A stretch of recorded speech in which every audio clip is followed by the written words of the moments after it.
안녕하세요. 세종스포츠정형외과 차민석 원장입니다.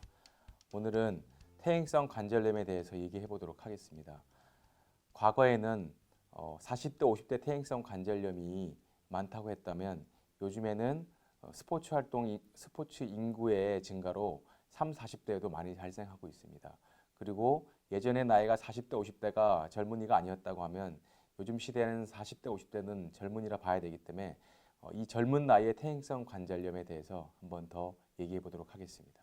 네, 그럴 수 있습니다. 요즘에 워낙 스포츠를 좋아하시고 또 예전에 비해서 과격한 스포츠 활동도 충분히 하시고 또 스포츠 활동에 대한 욕구가 강하시기 때문에 스포츠 활동에서 마치 운동선수처럼 다쳐서 오신 분들도 꽤 있습니다.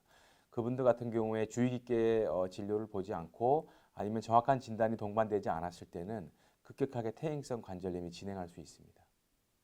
퇴행성 관절염의 증상은 제일 흔한 것은 통증이고요. 그 다음에 무릎에 붓기 이런 것들이 있을 수 있고 아니면 반드시 항상 증상이 있지 않더라도 일상생활 중에 간간히 불편함이 생길 수 있습니다. 퇴행성 관절염은 쉽게 이해하기 쉽게 초기, 중기, 말기로 나눌 수 있고 초기와 중기에 있어서는 운동 치료를 권해드립니다. 운동 치료를 함으로써 근력이 향상되고 그 다음에 일상 동작들에서 부상이 예방되면서 악화를 예방할 수 있기 때문에 초기, 중기에는 운동 치료를 권해드리고 말기에는 상태에 따라서 MRI 등을 촬영해서 정밀하게 진단을 한 이후에 수술이 필요한지 아니면 좀 더 경과 관찰을 할지를 결정합니다. 당연히 수술을 받아야 되는 경우가 있습니다. 예를 들면 퇴행성 관절염이 초기에 예를 들면 30, 40대, 50대 초반에 왔다.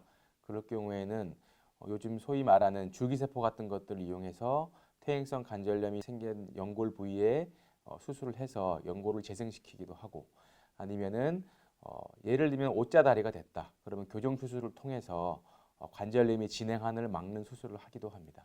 젊은 나이 퇴행성 관절염이 왔을 때 환자분들한테 말씀드리는 거는 어느 병원을 가면 이제는 다 나았다 이렇게 얘기하는데 저는 개인적으로 그렇게 생각하지는 않습니다. 퇴행성 관절염이 생긴 부위를 인공관절을 할 수 있는 시기를 늦추기 위해서 하는 수술이고 앞으로 계속 같이 가야 할 동반자라 얘기를 하고 어떻게 해서든 통증을 감소시키고 악화를 예방해서 좀 더 젊은 나이에는 좀 더 일상생활을 더 많이 그리고 운동생활, 삶의 퀄리티를 증가시킬 때 목표를 두자고 말씀을 드립니다.